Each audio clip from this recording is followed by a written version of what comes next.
transportation. Different organisms use different strategies to do excretion. In case of unicellular organisms, wastes are removed from body surface in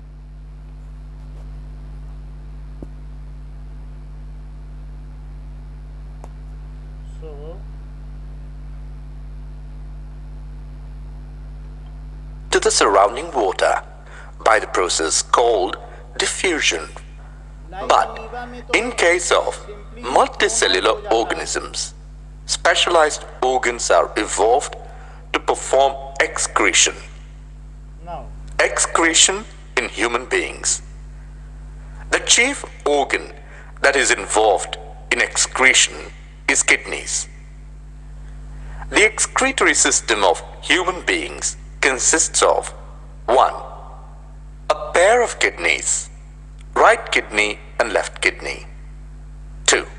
A pair of ureters, ureter right ureter and left ureter. जो 3. Left में है, उसे right A बोलते हैं। urinary bladder. 4. A urethra. Kidneys are located in the abdomen on either side of the backbone. Kidney is a basic filtration unit.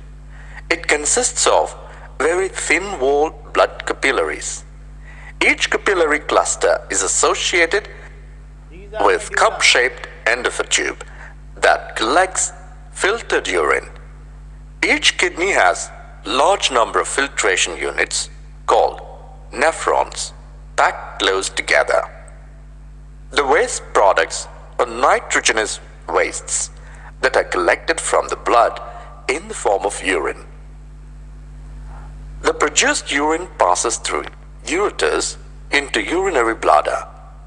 The urine is stored in the urinary bladder and the urine is released to outside through urethra. Now, let us learn how urine is produced.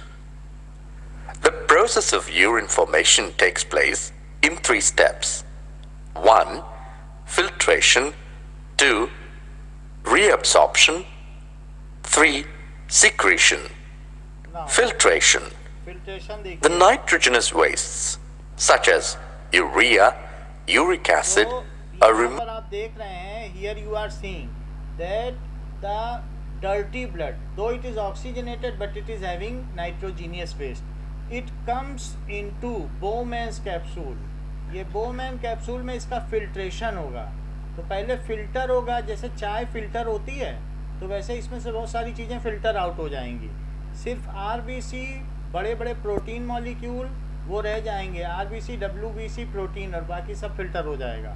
तो यहाँ दिखाया जा रहा है, और ये glomerulus है जहाँ फिल्टर हो रहा है, और ये ग्लोमेरुलस किसके अंदर इनकेज्ड है? बोमैन्स कैप्सूल के अंदर। removed from blood in the kidneys.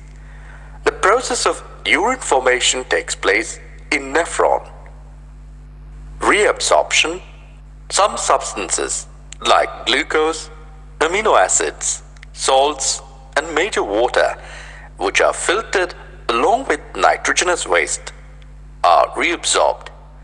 The amount of water reabsorbed depends on excess water and dissolved waste along with wastes.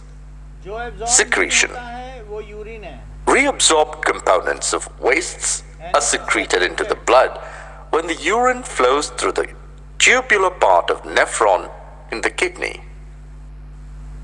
Mechanism of urination. The urine formed in kidney enters into a lung tube called ureter. The one end of the ureter is connected to kidney and the other end is connected to urinary bladder. Urine is stored in the urinary bladder until the pressure of urinary bladder leads to urge to pass urine. When it reaches the pressure to urge to pass it, urine passes out through urethra. How can we hold urine until it reaches to the urge to pass urine? It is held by As the urinary bladder is muscular and it is under the control of nervous system, we can usually control to urge to urinate. The process of passing out urine is called as urination. Now, here we have seen, इतनी बात आपको समझ में आ गई कैसे filtration होता है. कल तो हमने डायग्राम से समझ लिया था. And here what are the things जो कि फिल्टर होती हैं और रीअब्जॉर्ब होती हैं. That mechanism is clear. चलो अब एक्सरसाइज के क्वेश्चन पे आ जाइए.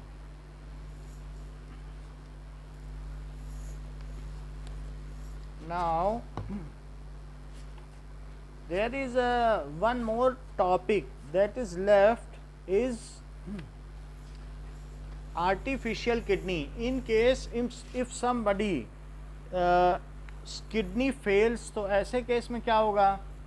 Then the artificial kidney, that is hemodialysis, takes place in that. तो उसमें hemodialysis होगा. That is renal failure. Renal failure का मतलब है if kidney fails to work. Kidney कब फेल करेगी वर्क करना बताइए. Renal failure. कभी ऐसे देखा है कि जो चाय की पत्ती वाला होता है, चाय बेचने वाला, वो चाय छानता रहता है और उसमें पानी नहीं डालता है फिल्टरिंग यूनिट में, चाय की छन्नी में जो टी स्टेनर है, तो फिर वो चाय की छन्नी अल्टीमेटली ब्लॉक हो जाएगी. फिर उसमें से और चाय निकल पाएगी क्या? चाय की पत्ती अगर ज़्यादा है तो ऐसे ही अगर हम कम पानी पिएंगे तो जो हमारा फिल्ट्रेशन सिस्टम है वो ब्लॉक हो जाएगा. और ब्लॉक होने के बाद किडनी में स्टोन्स का फॉर्मेशन होने लगेगा और वहाँ पर स्टोन्स का भी फॉर्मेशन होगा और ब्लॉकेज बढ़ते चले जाएंगे. And it stops filtering urine.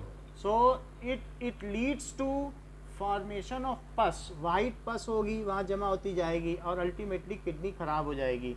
जब किडनी 90% ख़राब हो जाती है तब हमको पता चलता है कि किडनी ख़राब हो गई है.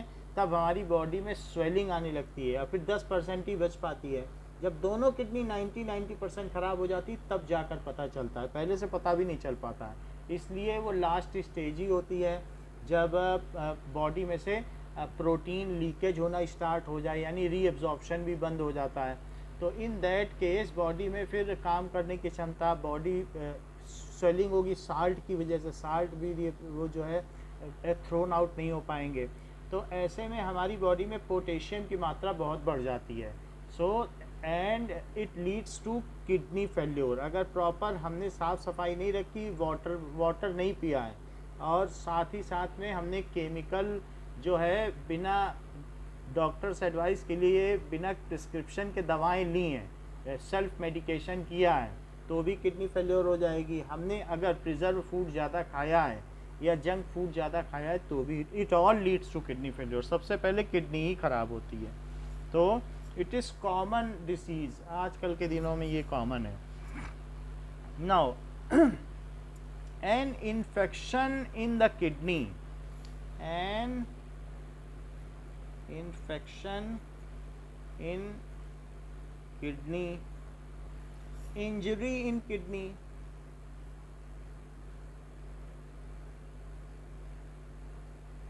ठीक है. वेरी हाई ब्लड प्रेशर हो जाए, हाइपरटेंशन, ये भी अगर हो गया है तो, अगर वेरी हाई ब्लड प्रेशर हो गया है तो लीवर भी ख़राब हो जाएगा, किडनी भी ख़राब हो जाएगी. ठीक है. इन सब चीज़ों की वजह से leads to failure of kidney. इन सब की वजह से क्या होगा कि किडनी फेल हो जाएगी. नाउ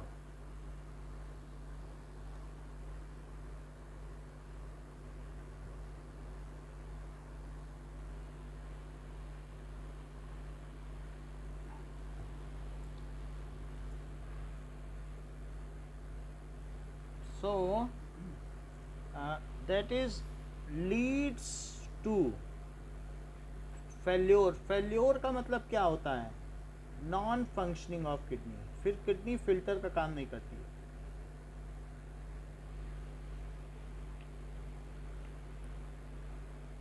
किडनी फिर क्या होगा? In such cases,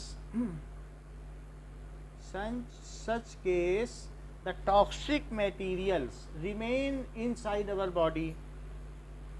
toxic substance and nitrogenous waste.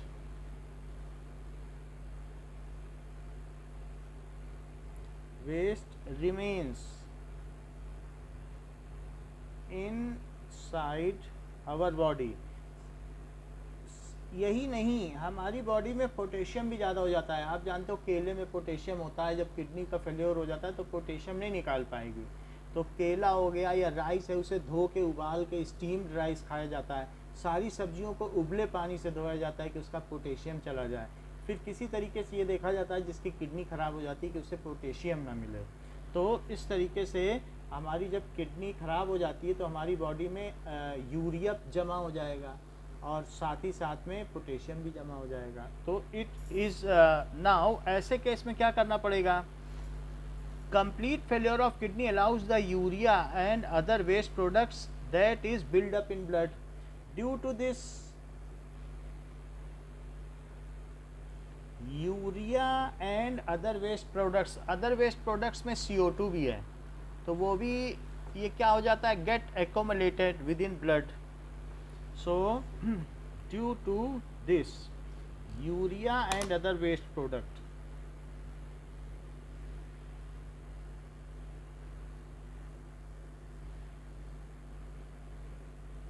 get accumulated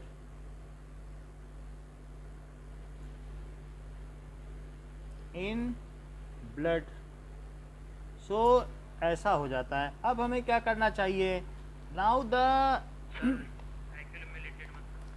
accumulated मतलब इकट्ठा हो जाता है. सो उसी में जमा हो जाना, दैट इज जमा होना, गेट कलेक्टेड. और ऐसे में for removing these waste product hemodialysis that is artificial kidney की ज़रूरत पड़ती है. To remove these waste products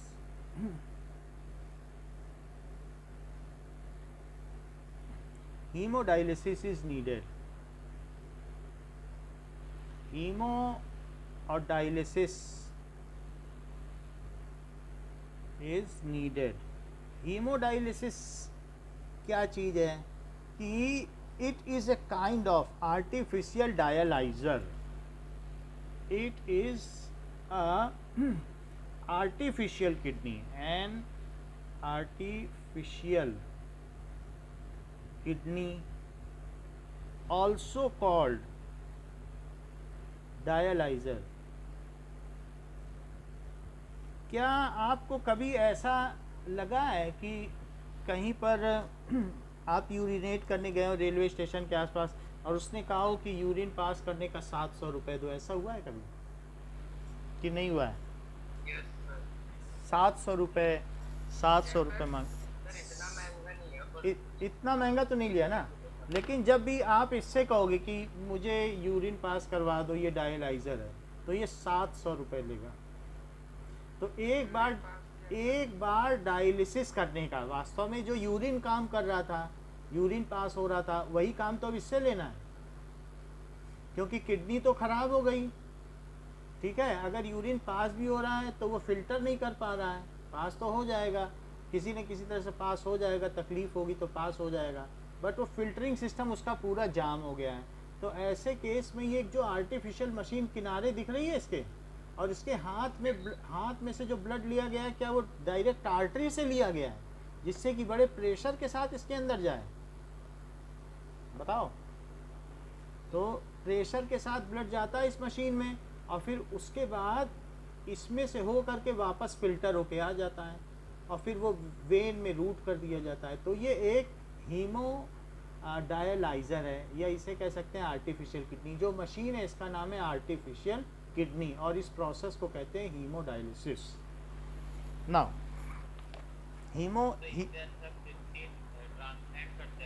अब ये देखें कि होता क्या है. इसको डायलाइज़र कहते हैं. तो जो आपकी बुक में फिगर बना है उस फिगर को देखो कि डायलिसिस में आखिर होता क्या होगा. सो इसमें एक इस तरीके का डायग्राम दिया हुआ है कि मान लीजिए जिस पर्सन की हमको डायलिसिस करनी है, ठीक है, तो उसको लिटा दिया जाता है एंड दैट इट इज, और बाकी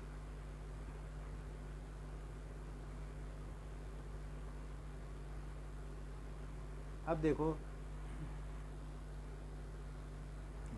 so this is the machine, और ये काम कितनी देर में पूरा होता होगा जो डायलिसिस का काम है, how much time it takes, क्या 1-2 घंटे लगते होंगे कि 4.5 घंटे वहाँ रहना पड़ेगा? 4.5 घंटे तो वहाँ पे आपको लेटे रहना पड़ेगा इसके लिए, और साथ ही साथ 4.5 घंटे तो आप लेटे रहोगे, बाकी समय लाइन भी तो लगानी है, क्योंकि क्या वहाँ और मरीज नहीं होंगे? तो आपके हाथ से इसमें से सबसे पहले आर्टरी से ब्लड लिया जाएगा। क्या आर्टरी से आने वाला ब्लड बहुत प्रेशर के साथ आएगा? और फिर उसके बाद दैट इज पंप में जाएगा, पंप उसमें प्रेशर और बढ़ा देगा, एक और पंप है उस ब्लड को और प्रेशर देगा, और इसके बाद ये एक नेटवर्क में जाएगा। जो ये नेटवर्क है ये एक तरीके का सेमी परमिएबल मेम्ब्रेन है, तो इसके अंदर ये एक इस तरीके का सेमी परमिएबल मेम्ब्रेन है जिसमें से चीज़ें अंदर बाहर पास हो सकती हैं, तो ये एक नेटवर्क है। ब्लड इसमें घूमता घूमता जाएगा, पूरा घूमता रहेगा, एंड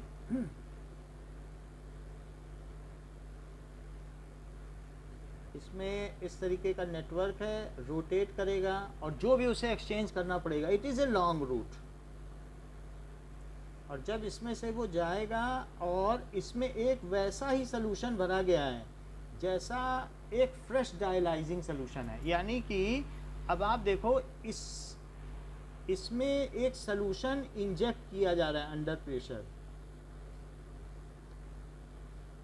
ये डायलाइजिंग सलूशन है, ये एक तरीके से सिंबॉलिक तौर पर दिखाया गया है, अदरवाइज सलूशन की एक बहुत बड़ा टैंक होता है उसमें से जाता है, तो डायलाइजिंग सलूशन इसमें से जा रहा है।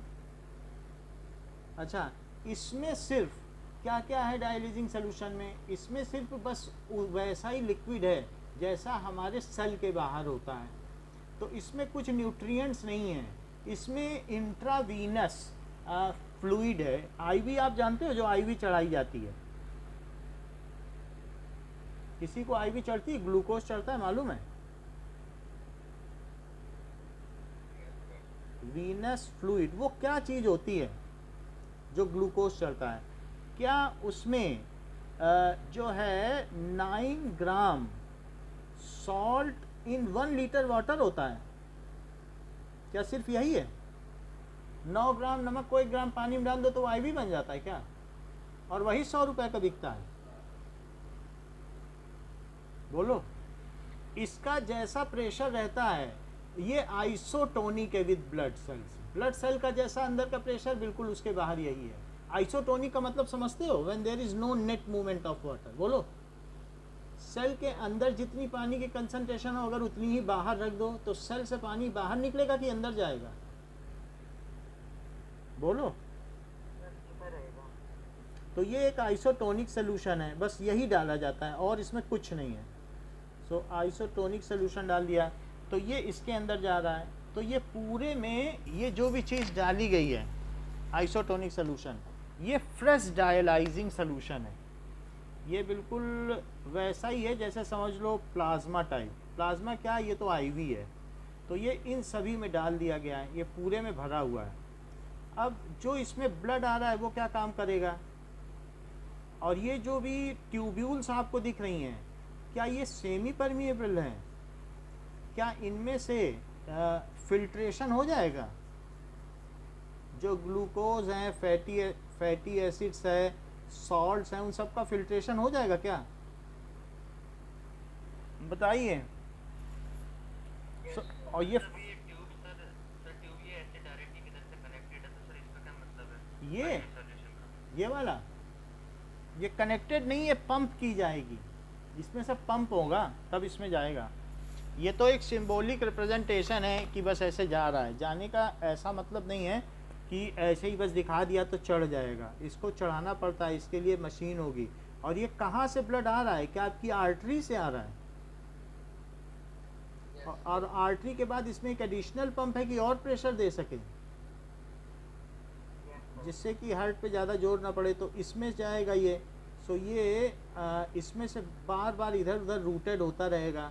रूटेड होने के वजह से इसमें इनफ, जितना नेफ्रॉन में रूट होता है इधर उधर, वैसे इसमें भी इसको रूटिंग की गई है, और 4.5 घंटे में पूरा ब्लड रूट हो जाएगा पूरी बॉडी का। तो अब इसके बाद यहाँ से जब इसमें से सब कुछ निकल जाएगा तो ये एब्जॉर्ब नहीं कर पाएगी। ये मालूम है कितना नुकसान है। वहाँ पे क्या करती थी कि कहती थी अब मेरा ग्लूकोज मुझे वापस करो, मुझे वाटर वापस करो, मुझे सॉल्ट वापस करो। यहाँ कुछ नहीं ले पाएगी। जब ये आदमी उठता है तो इसको ऐसा चक्कर आता है, इसकी बॉडी का सब ग्लूकोज फैटी एसिड सब निकल चुका होता है वो सोल्यूशन में। यहाँ सेलेक्टिव रीअब्जॉर्प्शन का कोई वो नहीं है माध्यम कि उसे फिर से मिल जाए। तो इसलिए यहाँ देना है। नाइट्रोजीनियस वेस्ट निकालने के चक्कर में उसको अपनी बॉडी का ग्लूकोज भी देना पड़ गया, उसको अपनी बॉडी का फैटी एसिड्स।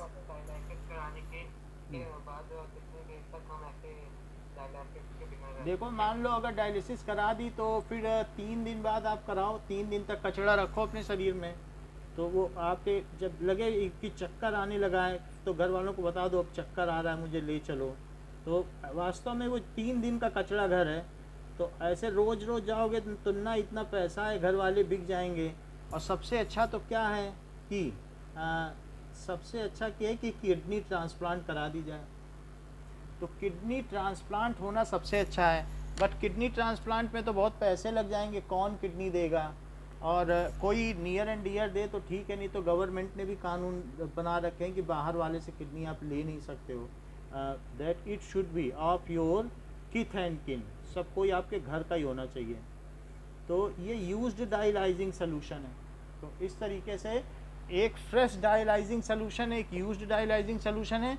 और यहाँ से जब भी ये ब्लड आता है तो ये किस में भेज दिया जाता है? ये डाल दिया जाता है वेन में। ये ट्यूब वेन में अपना धीरे धीरे हार्ट में चला जाएगा। तो ब्लड जब फिल्टर होके गया तो फिल्टर होने के बाद फिर ये फिल्टर हो गया, लेकिन इसमें कुछ भी सब्सटेंस नहीं है, बस सिर्फ फिल्ट्रेशन हुआ। आपने देखा कि जो भी सिस्टम है एक्सक्रीशन वो 3 चीज़ों पर आधारित है। क्या क्या चीज़ें होती हैं बताओ? दैट इज़ एक्सक्रीशन 3 चीज़ों से मिलकर बना है। अभी वीडियो देखा था तो क्या बता रहा था? पहली चीज़ क्या होती है ग्लोमेरुल्स में?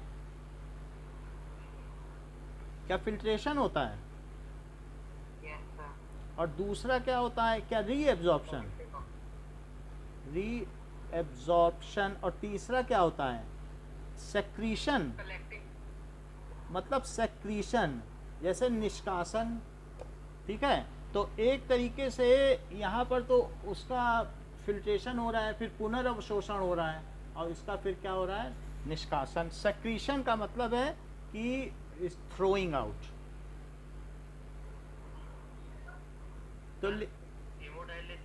तो हीमोडायलिसिस में ये नहीं होता, ये दोनों होते हैं, यानी फिल्ट्रेशन हो जाएगा और सेक्रीशन हो जाएगा और कुछ नहीं होगा। ये जो चीज़ जा रही है ब्लड वापस, वो कहाँ जा रहा है? ये तो पंप है, और ये कहाँ से आ रहा है? ये क्या फ्रॉम आर्टरी है, और ये टू वेन है। ये क्या फ्रेश डायलाइजिंग सोल्यूशन है। हाँ बोलो।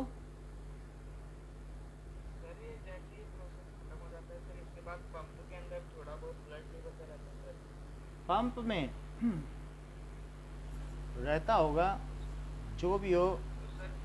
सर इसके बाद कोई दूसरा पेशेंट आ जाए तो उसके अंदर नहीं, तो वो पूरी सफाई की जाती है, वही चीज़ नहीं दी जाती है। जो रह गया तो रह गया। और यहाँ पर क्या है?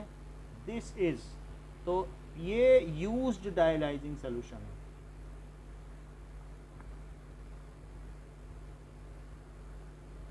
तो बाकी की चीज़ इसमें क्या दिखाया गया है कि ये कैसी मेम्ब्रेन है, क्या सेमी परमिएबल मेम्ब्रेन है।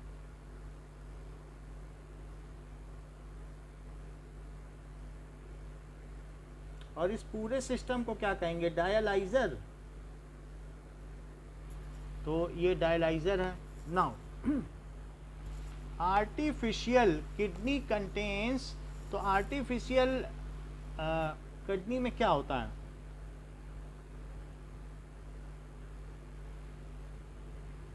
Kidney takes blood from artery. Artificial kidney अगर मैं बोल रहा हूँ तो उसे डायलाइजर समझना, डायलाइजर, ठीक है। डायलाइजर की स्पेलिंग देख लेना, डायलाइजर की क्या होती है, यहाँ वाई होगा क्या भी चेक कर लेंगे, ठीक है। सो आर्टिफिशियल किडनी का मतलब है डायलाइजर, ये जो चीज़ है ये डायलाइजर है, ठीक। सो इट टेक्स ब्लड, ये कहाँ से ब्लड लेती है, आर्टरी। इट इज बोलो ब्लड क्या लेगी आर्टरी में से, तो अगर एक हल्का सा कट लगा दो तो ब्लड का फवारा निकल जाए। कभी आपने देखा है कि किसी के हाथ में वो एक छोटा सा नॉब लगाते हैं, बड़ा प्लास्टिक का सिस्टम, बड़े टेप के साथ, जब कुछ डालना होता है, भी देखा है। वो आर्टरी को कट किया जाता है, मालूम है। वो वेन नहीं है, क्योंकि अगर उसमें जरा सा चूक हो गई तो सेकंडों में आदमी मर जाए। वेन में डालने के लिए नहीं, वो आर्टरी में डाला जाता है। समझ में आई बात। Takes blood from artery, it is routed to, ये किस में रूट किया जाता है, रूटेड टू डायलाइजर। एक मिनट में डायलाइजर की स्पेलिंग देख लूं।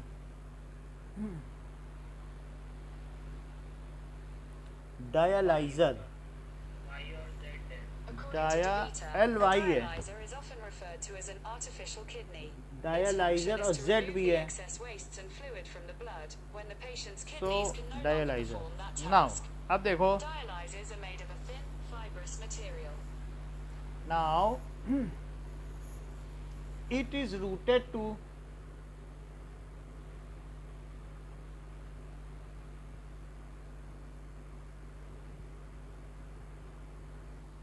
अब इसे कहाँ भेजा जाता है, it is routed to dialyzer,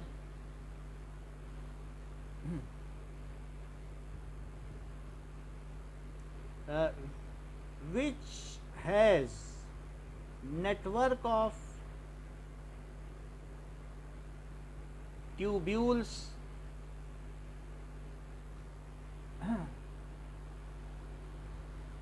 which has network of tubules made of semi-permeable membrane.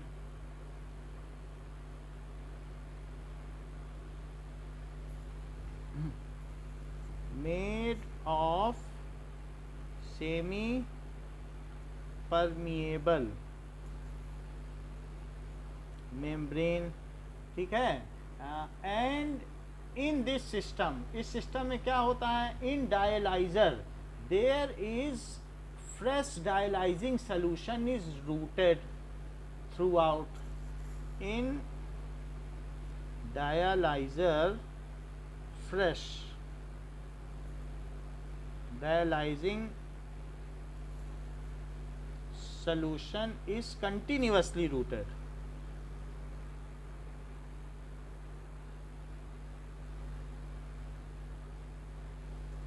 It is isotonic with blood cells.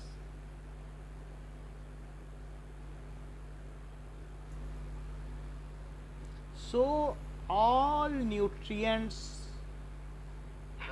हाँ,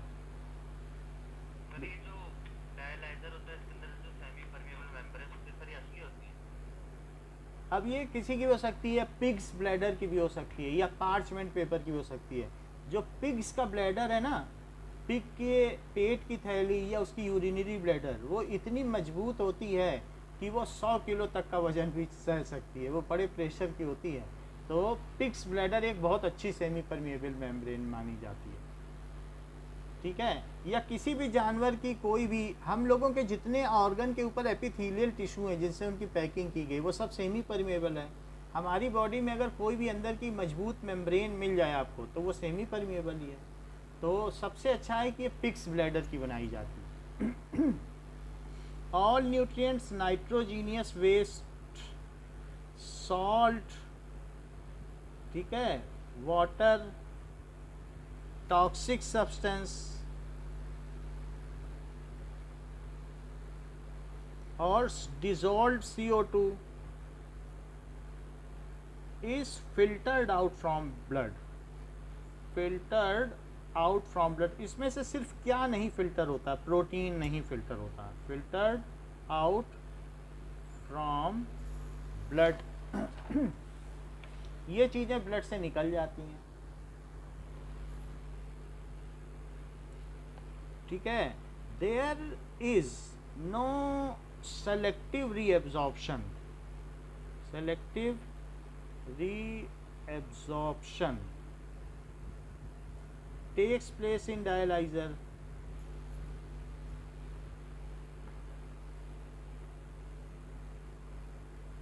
डायलाइजर में कोई सेलेक्टिव रीएब्जॉर्प्शन नहीं होगा। Clean blood free from toxin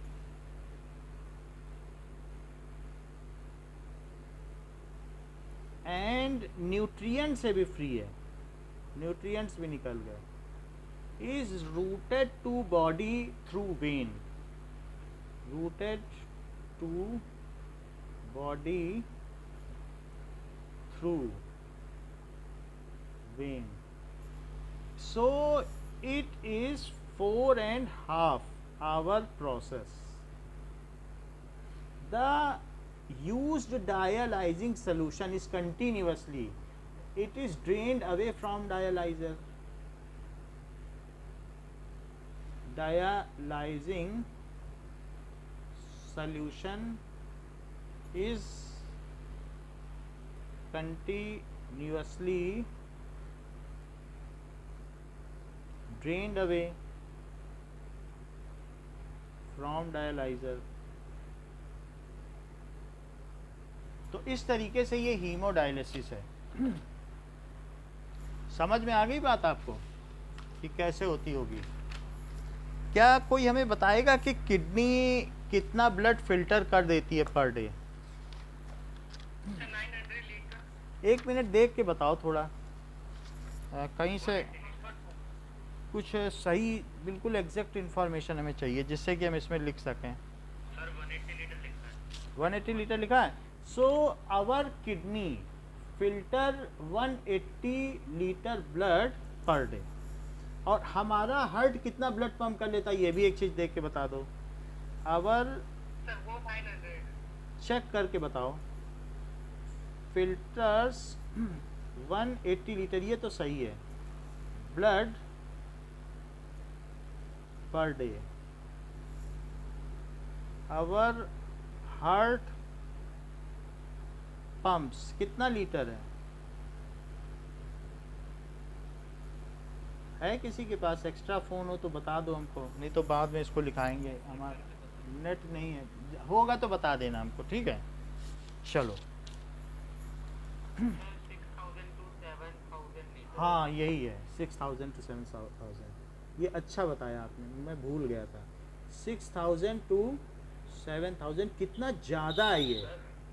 हाँ अरे आप ये देखो, 1500 लीटर एक पानी की टंकी आती है जो हमारे घर पानी देने आती है, 500 रुपये लेती है, मालूम है? उस तरीके के 4-5 टैंक के फिल्टर कर देता है। कितनी बड़ी चीज़ है, इस कितनी एफिशिएंसी, इतना तो मोटर भी ना कर पाए, एक दिन में इतना ज़्यादा कर लेगा। 5 बड़े बड़े टैंक पानी के जो आते हैं पानी डालने, ठीक है। तो जो पानी का ब्राउज़र नहीं आता है, आप देखो। हाँ आ रही, बोलो बताइए। सर मेरी आवाज आ रही है? आ रही है बेटा, बोलो। सर एक दिन में ना सर 6000 लीटर। नहीं, ये 7000 भी ठीक ठीक है, कहीं कहीं 6700 लिखा है, तो ये करेक्ट है, इन्हीं के बीच में करता है जैसा पंपिंग कैपेसिटी। और दे रखा है हाँ, कितना? सर, एक दे रखा है कि जब से धड़कना शुरू होता है, जब तक धड़कता है तब तक है ना 200 मिलियन लीटर तक कर देता है। ये पर डे वाला याद रखो। एक्सक्रीशन इन प्लांट देखो,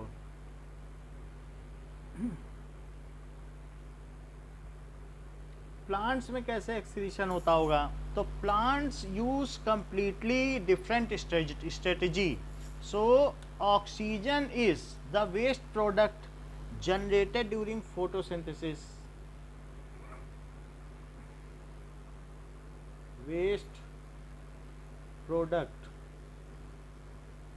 generated during photosynthesis. It is excreted out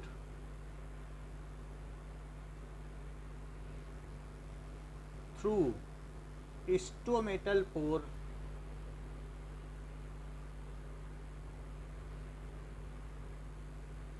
और इसके अलावा during night plant excrete CO2 by same pore. During night plant excrete with same pore. वैसे बंद रहते हैं लेकिन थोड़ा बहुत CO2 निकल जाता है। अब देखो, इसके अलावा प्लांट्स में क्या होता है, they get rid of excess water,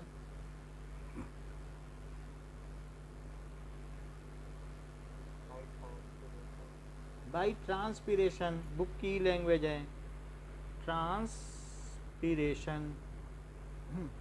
अच्छा, जो गम है, एक क्रिस्टल जैसा गोंद नहीं होता है जैसे गोंद के लड्डू खाते हैं, गम, रेजिन, और इसके अलावा सुबेरिन, लिग्निन, ये जो चीज है, these are waste substance of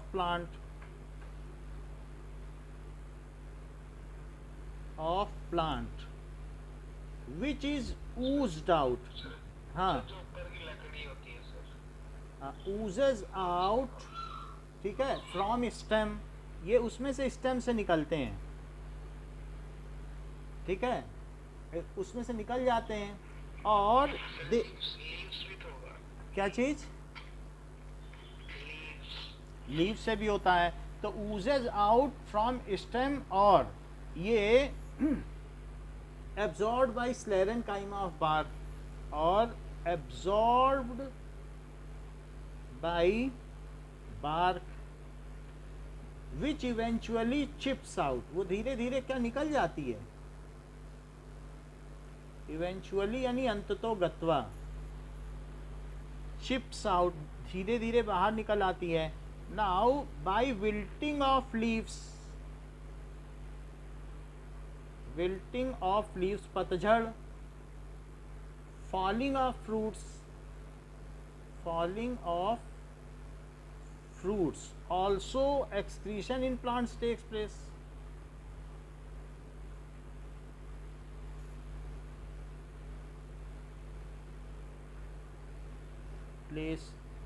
Some of the plants waste are collected in vacuoles, क्योंकि 50 to 90% उनके वैक्यूल का साइज होता है।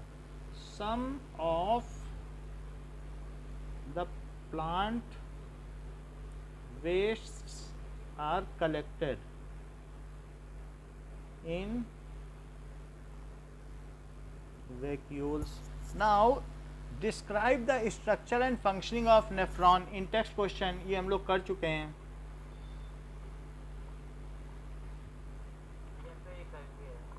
ठीक है, सो पेज नंबर 112। तो नेफ्रॉन आपको मालूम है, वही आपको यू बनाना है और ऐसे बना के बना देना है और उसी के बारे में लिखना है, वही चीज़ नेफ्रॉन है, बाकी पूरी किडनी नहीं बनानी है। Loop of Henle, Bowman's capsule, glomerulus, और यही सब बनाना है, यही नेफ्रॉन है। What are the methods used by plant to get rid of excretory products, ये अभी ऊपर बताया आपको कि क्या मेथड्स यूज किए जाते हैं। How is the amount of urine produced regulated, तो व्हेन यूरिनरी ब्लैडर कैसे रेगुलेट होता है, हमें कब यूरिनेट करना है कब नहीं करना है। When urinary bladder is full, then it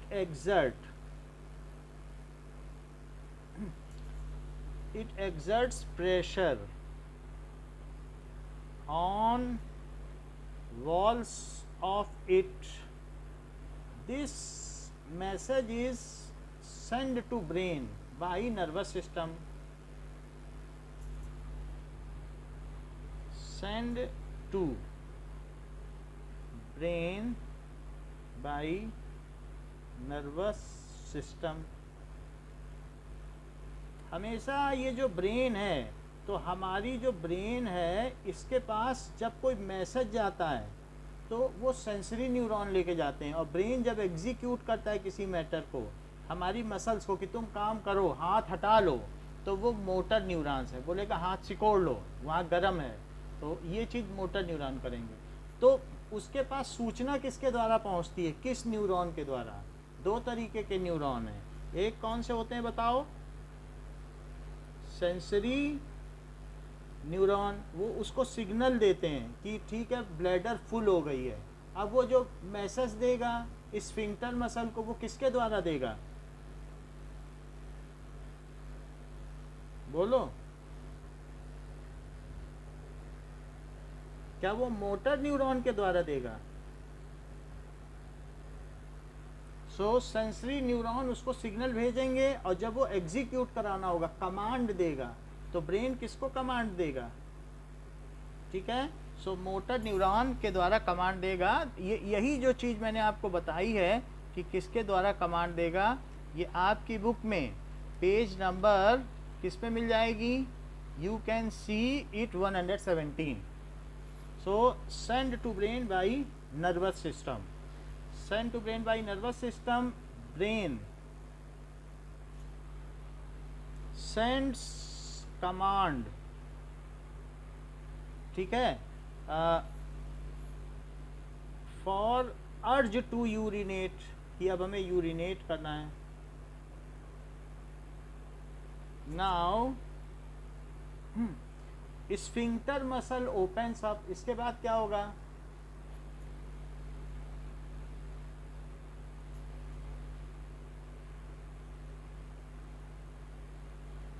and we pass urine,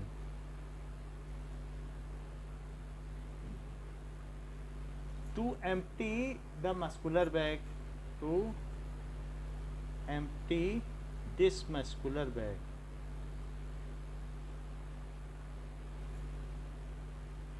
ये चीज़ है, तो ये सिस्टम है जो ब्रेन से रेगुलेट होता है। How it is regulated, it is regulated by brain. अब आगे देखो,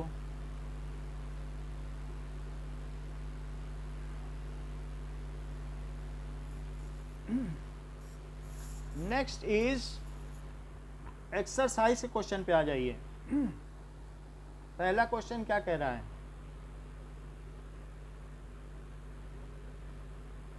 कि the kidney in human being are a part of system. ये क्या करती है किडनी, बोलो, that is excretion. Second question देखो, the xylem of the plants are responsible for, xylem क्या करते हैं, ट्रांसपोर्ट ऑफ वाटर। अच्छा, the autotrophic mode of nutrition, तो जो हमारी बॉडी में ऑटोट्रोपिक मोड ऑफ न्यूट्रिशन है वो कैसा है।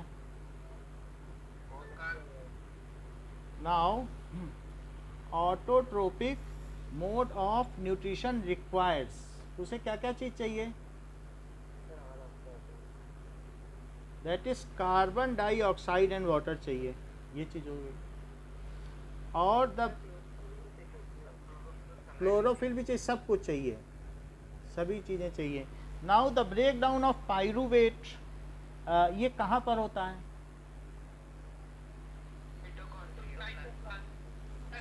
साइटोप्लाज्म में होता है। ब्रेक डाउन हो जाए, ब्रेक डाउन ऑफ पायरूवेट, ये माइटोकॉन्ड्रिया में होता है। Break down of glucose to pyruvate कहाँ होता है बताओ? ग्लूकोज से पायरूवेट में टूटना साइटोप्लाज्म में है, और पायरूवेट का CO2 में टूटना कहाँ है बताओ? हाँ बोलो। माइटोकॉन्ड्रिया आपने तो बता ही दिया। Now how are fats digested in our body? तो हमारी बॉडी में सीजन फैट्स कैसे डाइजेस्ट होते हैं और कौन इसे डाइजेस्ट करता है?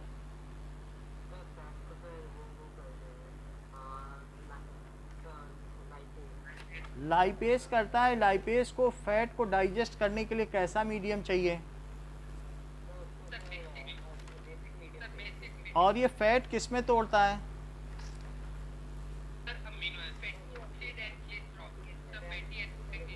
Yes, it is broken down into fatty acids. Now, so the fifth question, how are fat digested?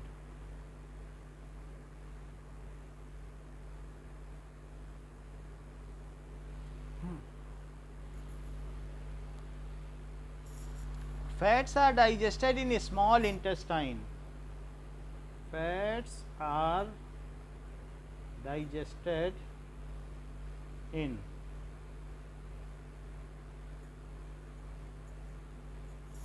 intestine. The liver secretes. Liver किस कलर का है? सेक्रीट्स तो ब्राउन कलर का है। इसका भी आप लोग वीडियो देख लेना, नेट में अवेलेबल है। And alkaline liquid,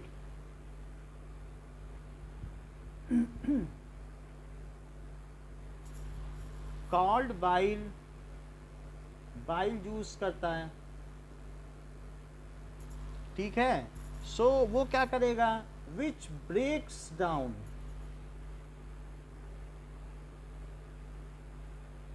large fat molecules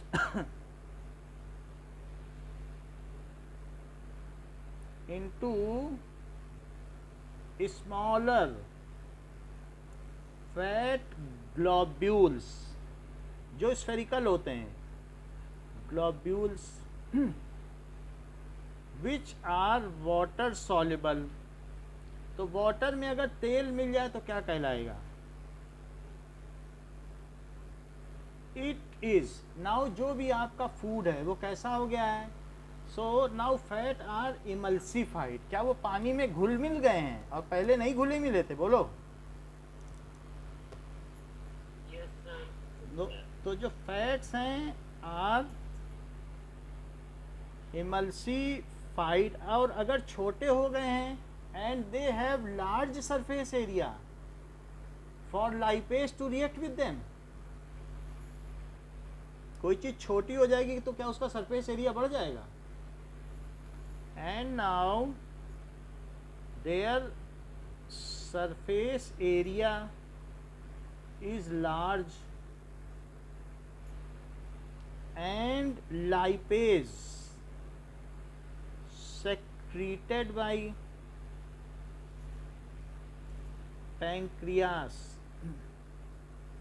can extensively work on it। पूरी तरीके से extensively work on emulsified fat। Moreover, alkaline medium is needed to do so। Alkaline medium is required for lipase to work।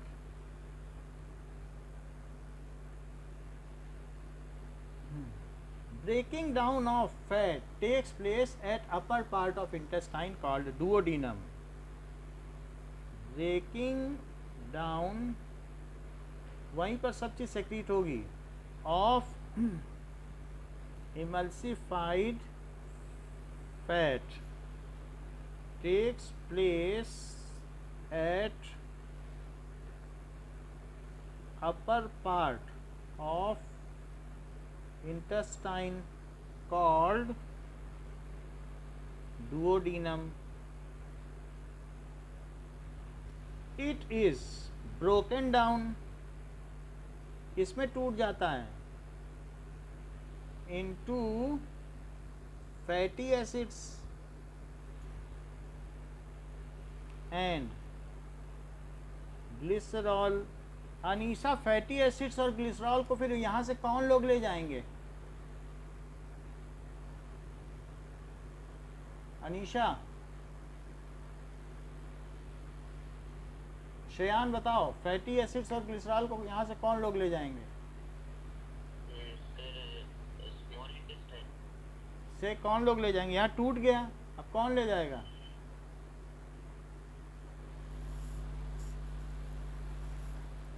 बताइए, अब इतना देर नहीं लगता है, बोलो. सर ब्लड ले जाएगा. हमें लगता है ईशान बता पाएंगे, ईशान ठीक बता लेते हैं. ईशान बताओ. लो, ये इन्होंने बता भी दिया कि लिम्फेटिक सिस्टम, अभी कल ही पढ़ा था, आज बता भी दिया. So it is carried from this side to heart by lymphatic system. It is carried from intestinal site to heart by lymphatic system. अब देखो, what is the role of saliva in digestion of food? So saliva क्या करती है? Saliva contains salivary amylase, ठीक है, which breaks down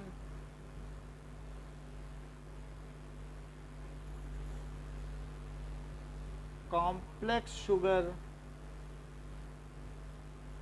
that is poly sugar या फिर polysaccharide, ठीक है, या फिर स्टार्च, कुछ भी लिख लो, जो आपके मन में आए लिख लो. वो किसमें तोड़ती है? Into simple sugar. इसको मोनो शुगर भी कहते हैं या ग्लूकोज कहते हैं. तो सलाइवा ये काम करती है. What are the conditions necessary for autotrophic nutrition and what are its by products? Autotrophic nutrition के लिए क्या क्या चीज़ें चाहिए और इसमें से क्या बाई प्रोडक्ट्स निकलते हैं? तो हम जानते हैं कि CO2 और वाटर मिल के सनलाइट की प्रेजेंस में और क्लोरोफिल की प्रेजेंस में ये क्या बनाते हैं, और O2 निकलता है. तो ये चीज़ है. So now autotrophic mode of nutrition is called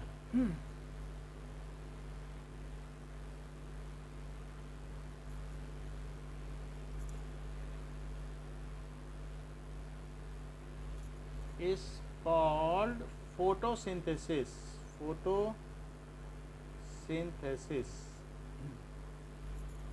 It needs CO2, water, sunlight and presence of chlorophyll.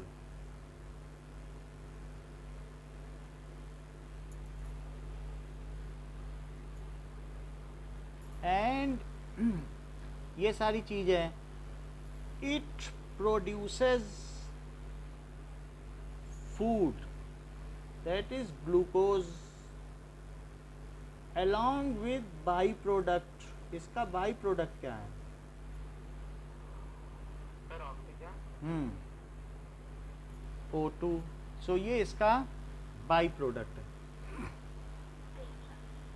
ठीक है.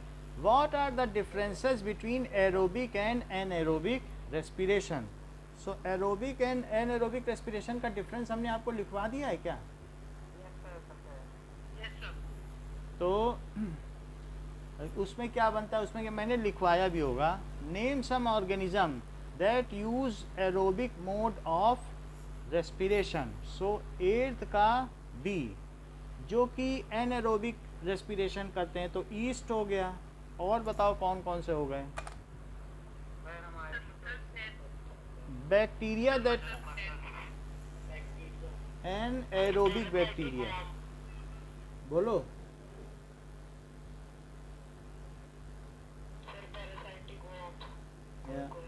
ऐसा लिखा है? लिखा है तो बताइए। नहीं मालूम है तो फिर नहीं है तो बस इतना ही लिखो। हाँ पढ़ा है तो लिख लेना, कंफर्म कर लेना फिर लिखना। ऐसे मान लो गलत हो जाएगा फिर ठीक नहीं है। तो इतना हमने लिखा दिया, आप आपको मिल जाए तो लिख लेना। Now how are the alveoli designed to maximize the exchange of gases? There are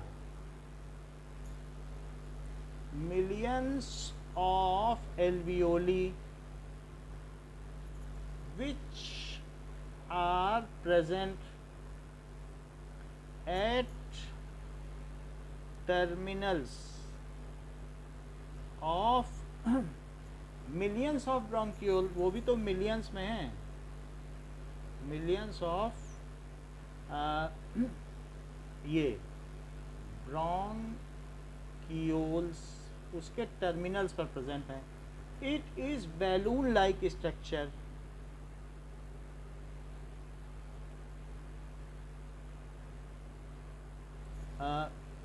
and 1 cell thick. It has large surface area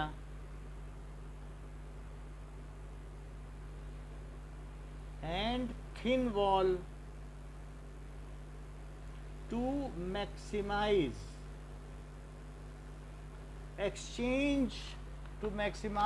the exchange of gases through its wall.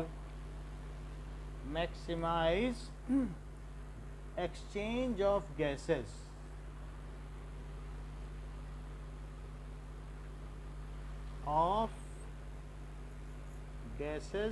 through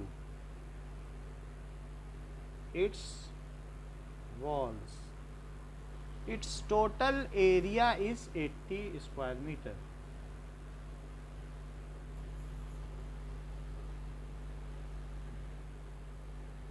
तो इस तरीके से ये ऐसे डिज़ाइंड हैं। What would be consequence of a deficiency? मान लीजिए हमारे ब्लड में हीमोग्लोबिन की कमी हो जाए, आयरन की कमी हो जाए तो क्या होगा? So the oxygen required for breathing. So if there is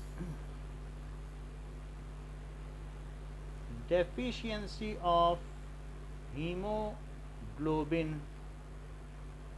in blood, then तब क्या होगा?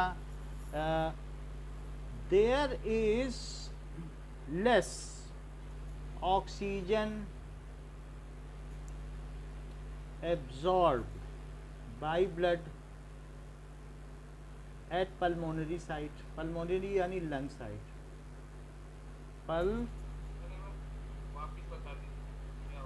देखो अगर मान लो आप ये जो एल्वियोलीज हैं, एल्वियोलीज को कौन घेरे हुए हैं बताओ? इसके चारों तरफ कौन है जो आए हैं उसे घेरे हैं? तो इस ब्लड कैपिलरीज हैं और फिर वही चीज़ आगे फिर क्या हो जाती है, क्या फिर से मिल जाएंगी नेटवर्क, और ये मिल के फिर यहाँ से निकल जाएंगे ब्लड लेके। तो जो इसके पास आता है वो क्या डेप्राइव्ड ऑफ ब्लड है क्या? वो ब्लू ब्लड आता है क्या, जो डीऑक्सीजनेटेड है? तो एल्वियोली ब्लू कलर का स्ट्रक्चर है, और फिर जो यहाँ से ऑक्सीजनेट होके जाएगा वो कैसा होके जाएगा? रेड कलर में बदल के जाएगा। ये रेड में बदल गया तो ये चीज़ ऐसे चली जाएगी। अब देखो कि ये एल्वियोली है, ये जो बैलून लाइक स्ट्रक्चर है ये क्या है? This is alveoli. तो अगर मान लो ब्लड में हीमोग्लोबिन नहीं रहा, रेस्पिरेटरी पिगमेंट। तो ये हीमोग्लोबिन क्या करता है, क्या O2 को ऐसे पकड़ लेता है चारों तरफ से, जैसे कि आप दूध के बर्तन को, दूध के टम्बलर को पकड़ते हो, किनारे से दूध उतारते हो, गर्म दूध को, तो किसी चीज़ से पकड़ के उठाते हो, तो इसको कहते हैं शीलेटिंग इफेक्ट। ये चारों तरफ से हीमोग्लोबिन पकड़ लेता है O2 को, जहाँ भी O2 दिखा। तो हीमोग्लोबिन का काम क्या है, ये पूरा हीमोग्लोबिन अपने अंदर दबा लेगा, इसको शीलेट करते हैं। जैसे हाथ से आप कोई चीज़ पकड़ ना लो, पेन को, तो शीलेटिंग। तो कौन O2 को पकड़ता है बताओ? Sir haemoglobin. क्या ये हीमोग्लोबिन एक रेस्पिरेटरी पिगमेंट है? Yes sir, yes. अगर यही नहीं होगा, इसका लेवल कितना होना चाहिए? क्या 13.5 से जो भी है 15 तक होना चाहिए इसका लेवल, दैट इज़ इतने ग्राम पर डेसीलीटर। तो ग्राम पर 0.1 लीटर इतना होना चाहिए। तो अब ये जो चीज़ कितना, 12 to 18 ग्राम स्क्वायर। 12 to 18 है, तो वो पूरा है, मतलब ये नॉर्मल रेंज होती है, 12 to 18 तक चलेगी, और ये लोगों का इतना आता है रिपोर्ट में। तो अब जैसे ये हीमोग्लोबिन ये काम करता है, if there is less haemoglobin then the amount of oxygen collected from pulmonary site will be lesser. क्या यहाँ से ऑक्सीजन कलेक्ट हो पाएगी? कौन कलेक्ट करेगा? जो कलेक्ट करने वाला है वो है ही नहीं। और क्यों नहीं है? क्योंकि हीमोग्लोबिन खुद किसका बना होता है बताओ? क्या आयरन होता है उसमें? आयरन और क्या होता है? कार्बन। ये हीमोग्लोबिन का स्ट्रक्चर है। तो अगर आपने आयरन नहीं खाया है, अनार नहीं खाया है, पालक नहीं खाई है, तो आपकी बॉडी में हीमोग्लोबिन नहीं रहेगा। और फिर जब वो ऑक्सीजन नहीं कलेक्ट करेगा, तो क्या हर सेल में रेस्पिरेशन तेज हो पाएगा? ऑक्सीजन ही नहीं पहुंचेगी, तो वहाँ पर ग्लूकोज कैसे टूटेगा? और फिर आप सोए सोए सुस्त सुस्त रहेंगे, ऐसे आंखें बुझी बुझी रहेंगी। स्कूल में भी जाएंगे तो सबका हाथ जब खड़ा हो जाएगा तब आपका हाथ खड़ा होगा, क्योंकि माइंड में, ब्रेन में नर्वस सिस्टम ही आपका कोऑर्डिनेट नहीं करेगा, तो कोई भी चीज़ का रिस्पांस भी धीरे होगा। तो ऐसी वजह से कि हमारी बॉडी की जो एक्टिविटीज़ और एक्शन है वो डल पड़ जाएंगे। सो इसको एनीमिया की बीमारी कहते हैं। If less oxygen then less oxygen is absorbed by blood at pulmonary site by respiratory pigment। कौन लेस ऑक्सीजन एब्जॉर्ब करेगा बताओ? हीमोग्लोबिन भी लिख सकते हो या रेस्पिरेटरी पिगमेंट। और ये क्या लेस ऑक्सीजन सप्लाई करेगा बॉडी को, ठीक है। एंड रेस्पिरेशन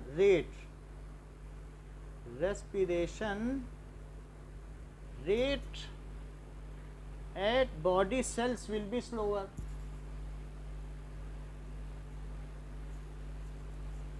वहाँ पे भी स्लोवर ही रहेगा। So less energy is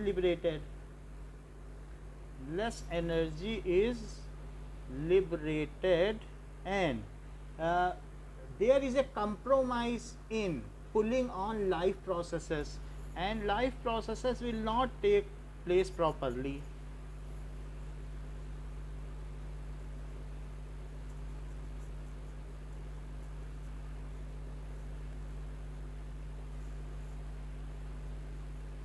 and our body will not work swiftly, बहुत तेजी से काम नहीं करेगी, फुर्ती से।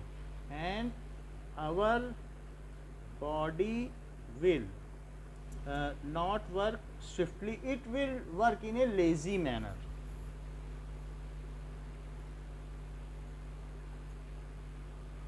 This is due to lack of iron in blood and this disease is termed as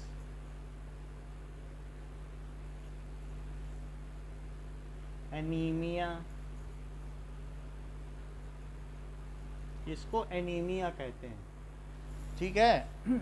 शरीर भी पीला पड़ जाएगा, तो ये सारी भूख नहीं लगेगी। सो इट्स सिम्टम्स क्या हैं? इट्स सिम्टम्स, अगर हीमोग्लोबिन नहीं होगा, symptoms are lack of hunger, drowsiness, नींद आएगी, ठीक है। Lack of hunger, drowsiness, vomiting, nausea, घबराहट होगी। सो वॉमिटिंग, नौसिया का मतलब घबराहट, ये सारे इसके हैं, ठीक है। और येलो फेस, ये सारी चीज़ें। सो अगर मान लीजिए हमारी बॉडी में हीमोग्लोबिन कम होगा, it also results, that is yellow face का मतलब है कि पेल लुक, पीलापन, एंड वेट लॉस। जब आप खाना ठीक से नहीं खाएंगे तो वेट भी कम हो जाएगा। ये किसके रिपरकशंस हैं, हीमोग्लोबिन के ना होने के। Describe double circulation system in human being. So in double circulation system,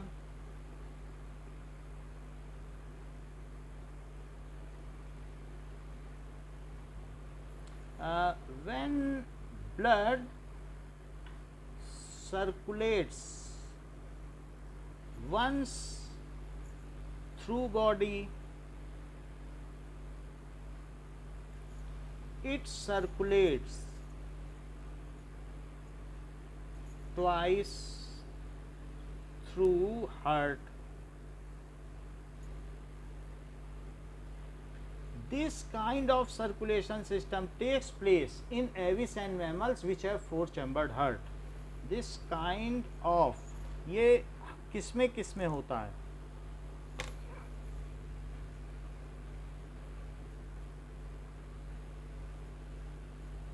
System takes place in four-chambered heart organisms like avis का मतलब क्या होता है? क्या पक्षी? And mammals. So इन सब में होता है। नाउ अब इसमें क्या होगा कि जब ये बॉडी से ब्लड आएगा तो यहाँ आने के बाद यहाँ से फिर जाएगा और फिर कहाँ आएगा? फिर बॉडी में आएगा और फिर कहाँ से जाएगा? फिर बॉडी को जाएगा। तो अगर आप देखोगे तो दो सर्कल बन रहे हैं। एक सर्कल कहाँ से कहाँ बन रहा है? एक सर्कल है कि बॉडी से जा रहा है और जाने के बाद कहाँ गया? बॉडी जाने के बाद लंग्स में गया और लंग्स में से क्या रेड होके आ गया? अच्छा, लंग्स से ये जब रेड होके यहाँ आ गया तो फिर ये चीज़ है, यहाँ आ गया, ये क्या एक सर्कल बन गया। तो अब इसके बाद ये पल्मोनरी सर्कुलेशन है, यहाँ से यहाँ जाना और यहाँ आ जाना। ये कैसा है?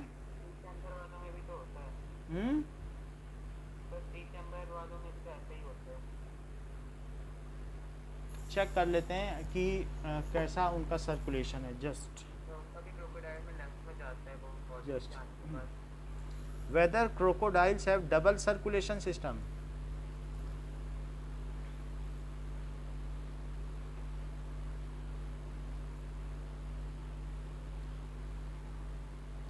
Birds and vertebrates and animals with this one.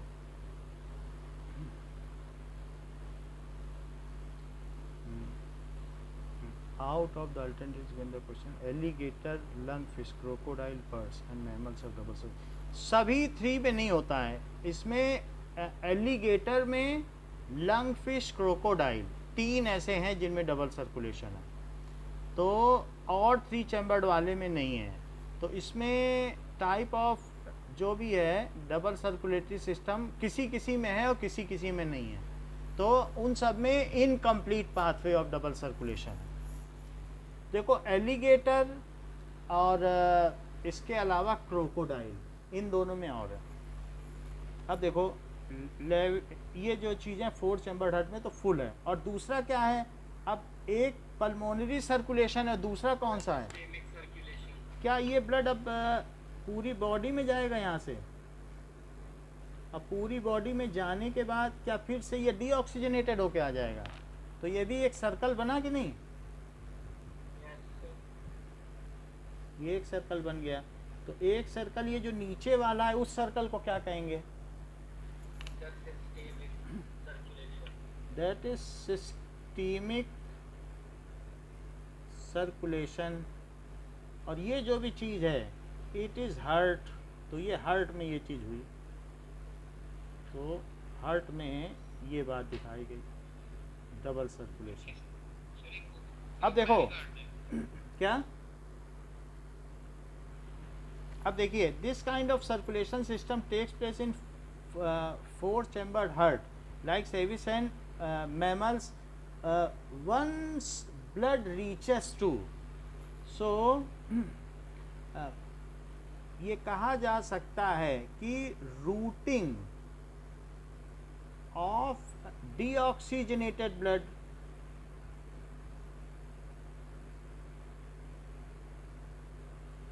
From, बस यही चैप्टर करा के वो क्लास खत्म कर हाँ, देंगे। From heart, routing of deoxygenated blood from heart to lungs and coming back of oxygenated back coming back of oxygenated blood to heart, इसे कौन सा सिस्टम कहेंगे? To heart. दैट इज कि जैसे हार्ट से लंग्स और फिर लंग से फिर हार्ट, तो इसे कौन सा कहेंगे? Sir pulmonary. Is called pulmonary circulation.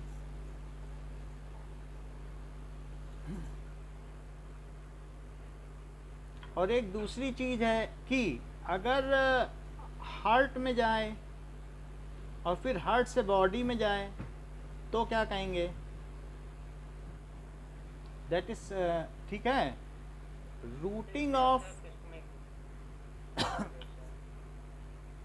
blood from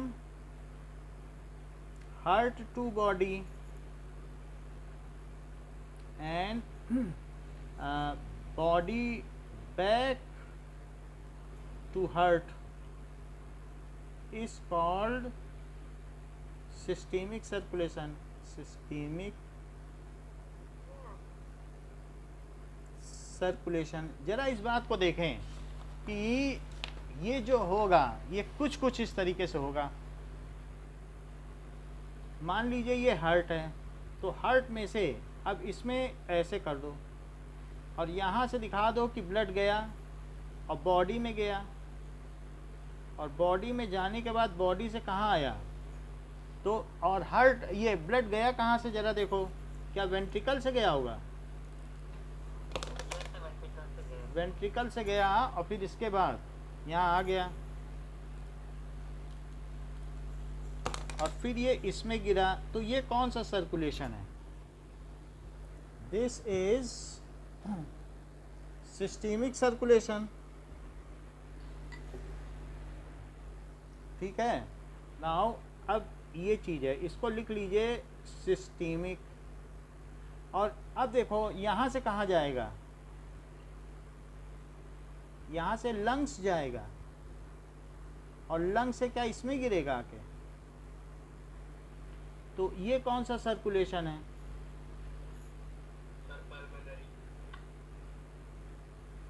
तो ये हो गया pulmonary circulation. Now What are the differences between the transport of xylem and phloem? क्या हमने ये डिफरेंस आपको लिखा दिया है?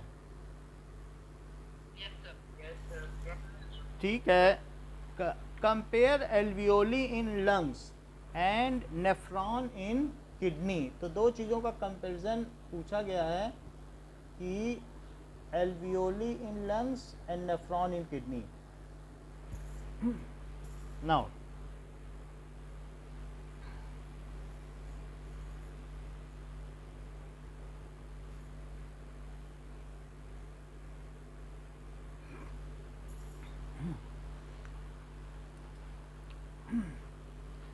So alveoli purify deoxygenated blood by removing CO2.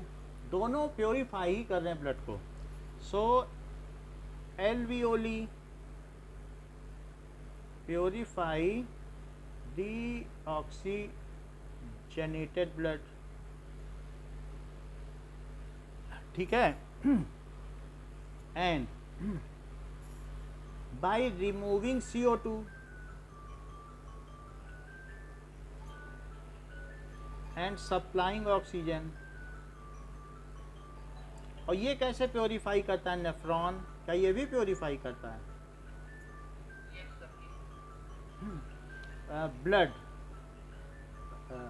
ठीक है. बाय डिटॉक्सिफाइंग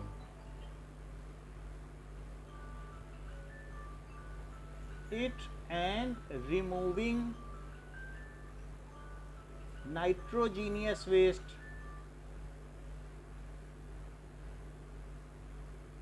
like यूरिया और इसके अलावा एक्सेस सॉल्ट एंड वाटर, ये सब निकाल देता है. दूसरी चीज, now just hold.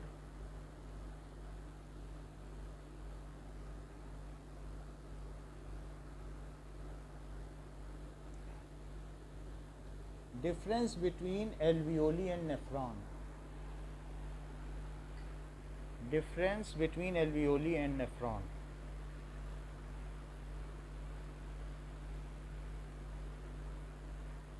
Difference between alveoli and nephron. Now we will see. Summary from Pedia.com.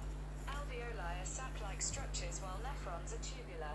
Alveoli facilitate अच्छा, gas exchange alveoli while कैसे nephrons हैं? filter blood to produce urine. The main difference between alveoli and nephron is their structure and function. alveoli are sac like structure. sac like का मतलब क्या होता है? क्या bag like structure होता है? और इसका नेफ्रॉन का क्या है? हैव ट्यूब्यूलर है. ट्यूब से ही है सारे ना. तो it is having tubular structure. तीसरी चीज, नाउ एल्वियोली कहाँ पाए जाते हैं? These are found in, it is found in lungs. तो अभी हम इनका कंट्रास्ट दिखा रहे हैं. कह रहा है कंपेयर एंड कंट्रास्ट. तो देखो कंट्रास्ट, अब कुछ चीज़ें सेम भी हैं वो भी लिखेंगे. So it is found in lungs. और ये कहाँ पाए जाते हैं? It is found in kidney. Now it belongs to respiratory system while that belongs to excretory system. It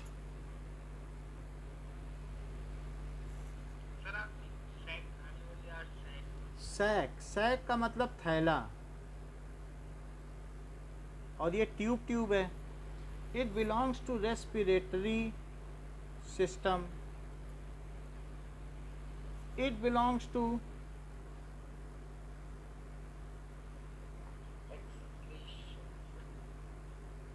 excretory system. ये उत्सर्जन तंत्र का हिस्सा है और ये श्वसन तंत्र का हिस्सा है. नाउ ये स्क्वैमस टिश्यू से बनी होती है, सिंपल स्क्वैमस, और ये क्यूबॉइडल से बनी होती है. अगर हम देखें तो ये बहुत पतली पतली इस तरीके की टिश्यू से बनी होगी सेल से. तो एल्वियोली बनने के लिए सिर्फ ऐसी टिश्यू चाहिए पतली पतली, जिससे हमारे अंदर का जो गाल है तो उसके अंदर की जो टिश्यू होंगी वो उस तरीके की होंगी. ठीक है, तो ये है. हाँ, और जबकि ये किसकी बनी होती है? That it is made up of cuboidal. तो क्यूबॉइडल आप देख लो.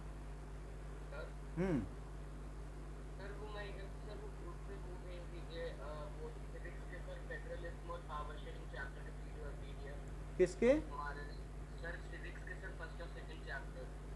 फिजिक्स के फर्स्ट और सेकंड. सिविक्स के ओके सिविक्स के देखने पड़ेंगे क्योंकि अगर होंगे तो हम भेजेंगे।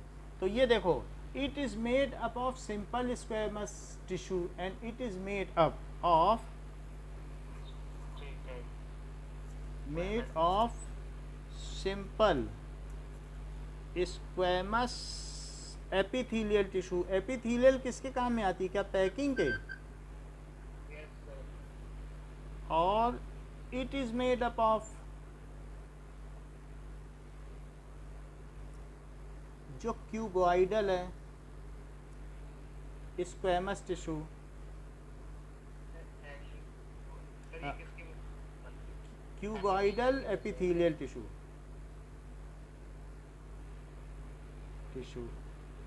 ठीक है। तो ये इनकी स्किन का अंतर हो गया। नाउ सर और कितने बच्चे बचते हैं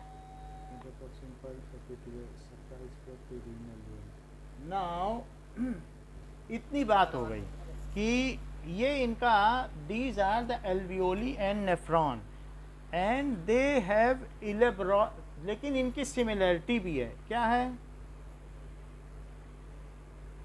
सिमिलरिटी?